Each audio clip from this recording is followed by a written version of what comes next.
நினைக்கிறது எப்பவுமே நடக்காத, நடக்கவும் விட மாட்டேன். ஹாலிடேஸ்னாலே நம்ம கே டிராவல்ஸ் தான். தமிழகத்தின் முன்னணி டிராவல்ஸ் நிறுவனம். Plan your happy drips with K travels. ஒருத்தருடைய இறப்புக்கு வந்து போகணும், ஒரு நாகரிக அடிப்படையில் போகணும். ஆனால் சில நேரத்தில் தவிர்க்க முடியாத சூழலில் வந்து எல்லாராலையும் போக முடியாது. ரெண்டு பக்கமே அதை பண்ணாலும் தப்பு, இது பண்ணாலும் தப்பு அப்படின்ற மாதிரி பேசுகிறாங்களே சார். நீங்கள் சூர்யாவினுடைய இரங்கல் வீடியோ அது ஒரு பெரிய ரோல் பண்ணிடுச்சு. அது வந்து அவர் தெரியாமல் அந்த பாடி லாங்குவேஜ் எல்லாம் அப்படி பண்ணிட்டார். என்னென்னா அந்த காரில் அந்த சாஞ்சி உட்காந்து அந்த கையை அப்படி வச்சுக்கிட்டு அவர் சொன்னது இருக்குல்ல, மக்கள் எல்லாத்தையுமே பார்க்குறாங்க. ஏன் உங்களால் பண்ண முடியல, ஏன் செய்யலை? நீங்கள் இன்றைக்கி ஆளாளுக்கு வந்து பேசுறது கேட்குறதுக்கு நமக்கு கஷ்டமாக இருக்குது. எவ்வளோ பெரிய மனுஷன் அவர், எத்தனை பேரை வாழ வச்சுருக்கிறாரு. அவர் பையனை வாழ வைக்கிறது ஏலம் போடுற மாதிரி ஏன் பேசுகிறீங்க? அப்படி ஒரு சூழ்நிலை ஏன் அந்த குடும்பம் உருவாது? அவங்க தானேங்க அதை பண்ணியிருக்கணும். அதை பண்ணாதது அவங்க தவறு. இன்றைக்கி லாரன்ஸ் பேசுகிறாரு, அவர் பேசுகிறாரு, இவர் பேசுகிறாருன்னு பொதுமக்கள் கேட்குறதுல அர்த்தமே கிடையாது. அந்த குடும்பத்தை முதல்ல கேட்கணும், நீங்கள் ஏன் இதை பண்ணாமல் விட்டீங்க? முதல்ல அரசியல் பேசுகிற இடமே அது கிடையாதுங்க. அப்படி ஒரு மனுஷனை நீங்கள் புதைச்சிவிட்டு 2 சொட்டு கண்ணீர் சிந்திட்டு நீங்கள் போயிருந்தீங்கன்னா உங்கள் இமேஜே வேறு. மொத்த கூட்டத்தையும் பார்த்து கையெடுத்து கும்பிட்டு போயிருந்தீங்கன்னா உங்கள் இமேஜே வேறு. வடிவேலு வரல அப்படின்றத பெரிய பிரச்சனையாக்குறாங்க. மொத்தமாக சேர்ந்து அவரை போட்டு அடியடி அடிக்கிற மாதிரி ஒரு சூழல் இருக்குது. இவர் வருந்தினாரா வருந்திலையாங்கிறதெல்லாம் வேறு. அவர் அங்கே வரணும்னு சொல்கிறதே ரொம்ப தப்பு. ஏன்னா அவ்வளோ பெரிய பிரச்சனை நடந்திருக்கு. அவர் அங்கே வரவே முடியாது. வந்திருந்தா கூட உயிரோடு திரும்பி போயிருக்க முடியாது.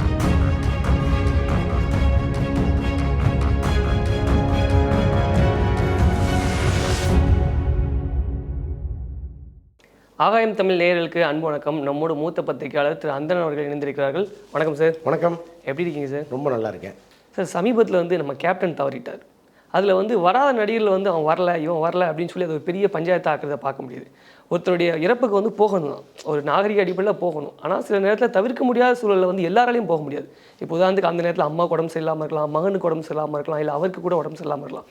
அப்படி வராததை வந்து ஒரு பிரச்சனையாக்கி அவன் சமூகத்துக்கே எதிரான ஆள் அப்படின்ற மாதிரி காட்டுற போக்கு இப்போ அதிகமாக இருக்குது.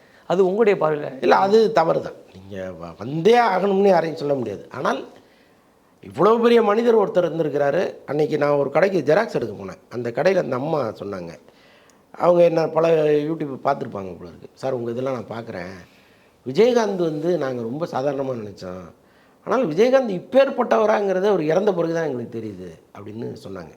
ஸோ அப்பேற்பட்ட ஒரு மனிதர் நம்மளோடு இணைந்து வாழ்ந்திருக்கிறார். ஏன்னா நம்மெல்லாம் வந்து நிருபர்கள் சில நேரம் கூட இருந்து பார்த்துருப்போம், சில நேரம் வெளியில் இருந்திருப்போம். ஆனால் இந்த திரைத்துறைக்குள்ளேயே இயங்கி கொண்டு இருக்கிற பல பேருக்கு அவர் இன்னும் நெருக்கமானவராக இருந்திருப்பார் இல்லையா? அப்போ அவர்களெல்லாம் அவரை பற்றி நல்லாவே தெரிஞ்ச காரணத்தினால ஊருக்கு முன்னாடி அந்த அனுதாபத்தை அவங்க சொல்லியிருக்கணும். அவர் இறந்தாருன்னு கேள்விப்பட்ட அடுத்த நிமிஷம் உங்களுடைய இரங்கல் பதிவாகியிருக்கணும். அது ரொம்ப முக்கியம். ஏன்னா இது வந்து இதெல்லாம் பிற்காலத்தில் பேசப்படுற ஒரு விஷயம்.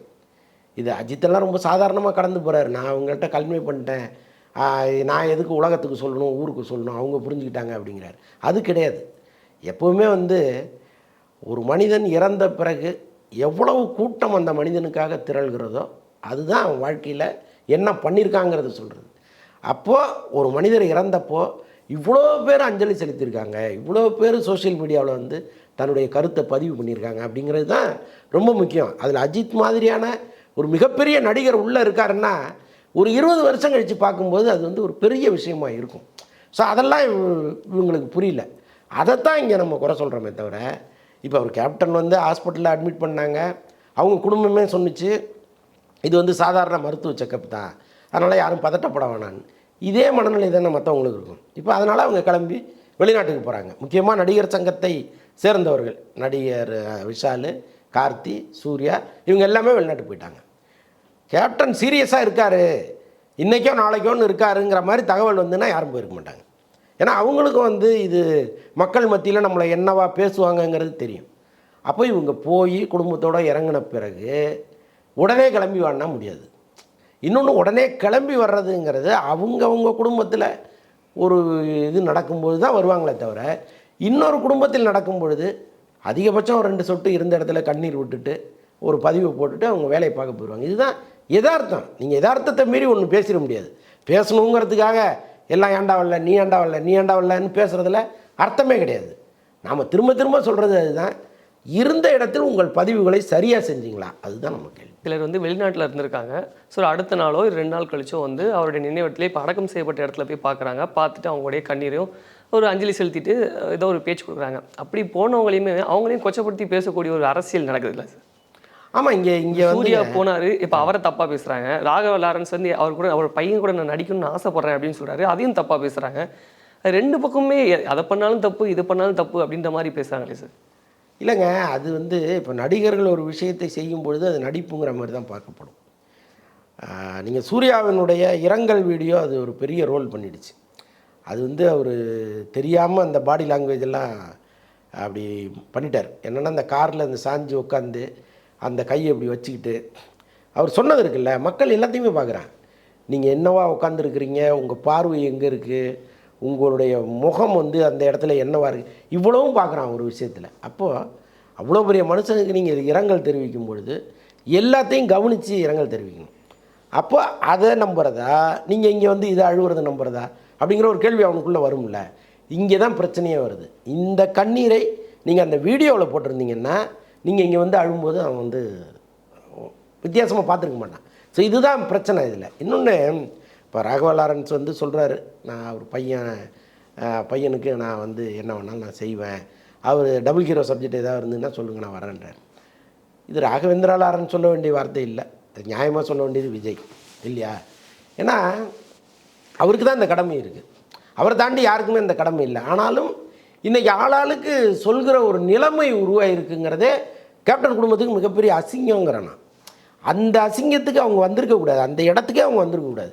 யாரை நம்பி நான் பிறந்தேன் வாங்கடா வாங்கன்னு என்றைக்கோ சொல்லியிருக்கணும். அவங்கள்ட்ட இல்லாத பணம் கிடையாது, இல்லாத செல்வாக்கு கிடையாது. ஒரு 50 கோடி என் பையனுக்காக தூக்கி வைக்கிறேன்டா, யாருமே நீங்கள் தேவையில்லை, விஜயை நம்பி என் பையனை நான் வளர்க்கலை அப்படின்னு நீங்கள் அன்னைக்கு வந்து யாரோ ஒரு மிகப்பெரிய டைரக்டர் கூப்பிட்டு 50 கோடி சார் என் பையனை ஹீரோவை உருவாக்கி கொடுங்க, ஏன் உங்களால் பண்ண முடியல, ஏன் செய்யலை? நீங்கள் இன்றைக்கி ஆளாளுக்கு வந்து பேசுகிறது நம்ம கேட்குறதுக்கு நமக்கு கஷ்டமாக இருக்குது. எவ்வளோ பெரிய மனுஷன் அவர், எத்தனை பேரை வாழ வச்சுருக்கிறாரு, அவர் பையனை வாழ வைக்கிறத ஏலம் போடுற மாதிரி ஏன் பேசுகிறீங்க? அப்படி ஒரு சூழ்நிலையை ஏன் அந்த குடும்பம் உருவாக்குச்சு? அவங்க தானேங்க அதை பண்ணியிருக்கணும். அதை பண்ணாதது அவங்க தவறு. இன்றைக்கி லாரன்ஸ் பேசுகிறாரு, அவர் பேசுகிறாரு, இவர் பேசுகிறாருன்னு பொதுமக்கள் கேட்குறதுல அர்த்தமே கிடையாது. அந்த குடும்பத்தை முதல்ல கேட்கணும், நீங்கள் ஏன் இதை பண்ணாமல் விட்டீங்கன்னு. இப்போவும் கெட்டு போகலை, இப்போவும் மிகப்பெரிய இயக்குநர்கள்லாம் இங்கே இருக்காங்க, கூப்பிட்டு வந்து நல்ல கதையை கேளுங்க, இதோ இருக்குது சார் 50 கோடி தர்றேன், என் பையனை வச்சு படம் எடுங்க சொல்லுங்கள். ஏன் போய் யார்கிட்டயோ நிற்கிறீங்க, இவன் பண்ணுவான் அவன் பண்ணுவான்னு ஏன் யோசிக்கிறீங்க? அதுதான் என்னுடைய கேள்வி. பிரேமலதா வந்து தனிப்பட்ட முறையில் அவங்கள பார்த்தவங்க என்ன சொல்கிறாங்கன்னா வந்து அவங்க வந்து தனிப்பட்ட முறையில் அவங்க நல்லவங்க தான், ரொம்ப நிறைய விஷயங்கள் வந்து கேப்டனுக்காகவும் இழந்திருக்காங்க, அவங்களுடைய கட்சிக்காகவும் இருக்கலாம், கேப்டனுடைய வாழ்க்கைக்காகவும் பல விஷயங்கள் இழந்திருக்காங்க. ஆனால் அப்படிப்பட்டவரை தொடர்ந்து வந்து குற்றவாளி கூண்டில் நிறுத்தக்கூடிய ஒரு சூழல் இருக்குங்க, அது அரசியலுக்காகவே பண்ணுறாங்க அப்படின்னு சொல்கிறாங்க. இதை பற்றி உங்கள் கருத்து? இல்லை, அரசியலுக்காகங்கிறத தாண்டி அவங்க மீதும் வந்து நிறைய தவறுகள் இருக்குது. ஏன்னா அன்னைக்கு அவருக்காக திரண்ட கூட்டம்ங்கிறது தேமுதிக தொண்டர்கள் கிடையாது, மக்கள். அவங்க வடித்த கண்ணீர்லாம் வந்து ஒரு கட்சிக்காரன் வடித்த கண்ணீர் கிடையாது. ஆனால் இவங்க என்ன நினச்சிட்டாங்க, எல்லாமே தேமுதிக தொண்டர்கள்ங்கிற மாதிரி அவங்களுடைய பேச்சு அன்னைக்கு இருந்துச்சு. முதல்ல அரசியல் பேசுகிற இடமே அது கிடையாதுங்க. அப்படி ஒரு மனுஷனை நீங்கள் புதைச்சிவிட்டு 2 சொட்டு கண்ணீர் சிந்திட்டு நீங்கள் போயிருந்தீங்கன்னா உங்கள் இமேஜே வேறு. மொத்த கூட்டத்தையும் பார்த்து கையெடுத்து கும்பிட்டு போயிருந்தீங்கன்னா உங்கள் இமேஜே வேறு. நான் இப்போவும் சொல்கிறேன், ஒரு பெரிய நடிகர், ஒரு பெரிய இயக்குனர், பேரை சொல்ல விரும்பலை ஏன்னா அது வந்து குடும்பம் சம்மந்தப்பட்ட விஷயம்.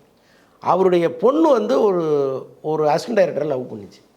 மொத்த இண்டஸ்ட்ரியும் வந்து அந்த பொண்ணுக்கு ஆதரவாக இருந்தாங்க. அந்த பொண்ணுக்கு புரியல, விஷயம் தெரியல. ஒரு சின்ன பொண்ணு, யாரை காதலிக்கிறோம், அந்த பையன் எப்பேற்பட்டவன் எதுவுமே தெரியல.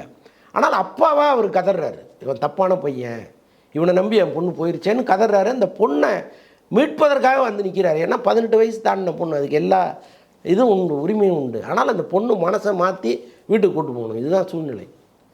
அப்போ மொத்த மீடியாக்களும் வந்து அங்கே நிற்கிது. மீடியாக்கள் அந்த விஷயத்தை கையில் எடுத்த பிறகு அது பெரிய விஷயமாக மாறி பாலா மாதிரி பெரிய பெரிய இயக்குநர்கள்லாம் அங்கே வந்து நின்று கன்வின்ஸ் பண்ணி அந்த பொண்ணை மீட்டு கூப்பிட்டு வந்தாங்க. அப்போ அவர் பண்ணது என்னென்னா ஒன்றுமே பேசலை, மொத்த மீடியாவுக்கு முன்னாடி காலில் விழுந்து கையெடுத்து கும்பிட்டார், அவ்வளோதான். அப்படி இருந்துச்சு. நீங்கள் அதைத்தானே பண்ணியிருக்கணும். மீடியாக்களுக்கு நீங்கள் உதவி பண்ணீங்க, மீடியாக்கள் உங்களுக்கு உதவி பண்ணாங்க, வந்து அவ்வளோ தூரம் பண்ணாங்க, மக்கள் வந்தாங்க, எல்லாத்துக்கும் ஒரு பெரிய கும்பிடு போட்டு 2 சொட்டு கண்ணீர் போயிட்டீங்கன்னா அந்த இமேஜ் வேறு. ஆனால் அன்றைக்கி பேசுனது அப்படியே டோட்டலாக மாறிடுச்சு இல்லை. அந்த அந்த அவ்வளோ நாள் அவங்க பட்ட கஷ்டமே மாறிடுச்சு இல்லை. இன்னொன்று ஒரு தாய் மாதிரி அவரை பார்த்துட்ருக்காங்க அவங்க. எந்த வீட்டில் நடக்காத ஒரு விஷயங்க, அவ்வளோ பெரிய ஐயனார் மாதிரி இருப்பார் அவர்.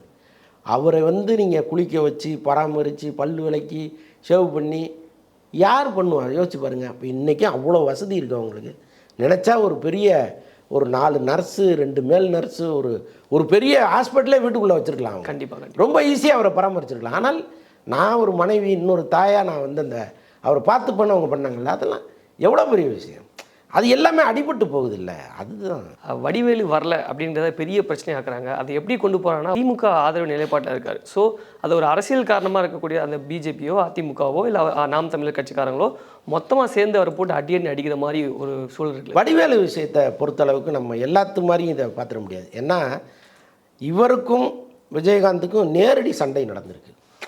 காவல் நிலையம் வரைக்கும் பிரச்சனை போயிருக்கு, நீதிமன்றம் வரைக்கும் போயிருக்கு. ஸோ அப்படி ஒரு சூழ்நிலை 2 பேருக்கு நடுவில் இருக்குது. ஸோ அதனால் இவர் வருந்தினாரா வருந்தலையாங்கிறதெல்லாம் வேறு. அவர் அங்கே வரணும்னு சொல்கிறதே ரொம்ப தப்பு. ஏன்னா அவ்வளோ பெரிய பிரச்சனை நடந்திருக்கு. அவர் அங்கே வரவே முடியாது. வந்திருந்தால் கூட உயிரோடு திரும்பி போயிருக்க முடியாது. அதுதான் உண்மையான சூழ்நிலை. ஆனால் என்னென்னா இந்த சினிமாவில் நம்ம வந்தோம் வளர்ந்தோம். நம்ம வளர்ந்ததுக்கு யாரெல்லாம் காரணமாக இருந்தாங்களோ அதில் ரொம்ப முக்கியமானவராக விஜயகாந்த் இருக்கார். ஒரு 2 எழுத்து சார் வருந்துகிறேன் ஆர்ஐபி ஏதோ ஒன்று போட்டுட்டு அவர் கடமையை முடிச்சிருந்தாருன்னா நீங்கள் மனசரியை கூட செய்ய வேண்டாம், ஒரு வெறுப்பை மனசில் வச்சுட்டு கூட செய்யலாம். அதை செய்யாமல் விட்டாருங்கிறது தான் வடிவேலு. அப்படி செஞ்சுருந்தாருன்னா அவருடைய இமேஜ் எங்கேயோ போயிருக்கும். வர்றா இவ்வளோ பிரச்சனைக்கு நடுவுலையும் உண்மையாக ஒரு கண்ணீர் துளியை போடுறாருன்னு தோணும். அதையும் அவர் செய்ய தவறிட்டார். ஸோ இதை நம்ம எல்லா பிரச்சனையோடையும் வடிவேலு பிரச்சனையை சேர்த்து பார்க்க முடியாது. அது தனி. உங்களுடைய கருத்துக்களை எங்களோட பகிர்ந்து மிக்க நன்றி சார். நன்றி.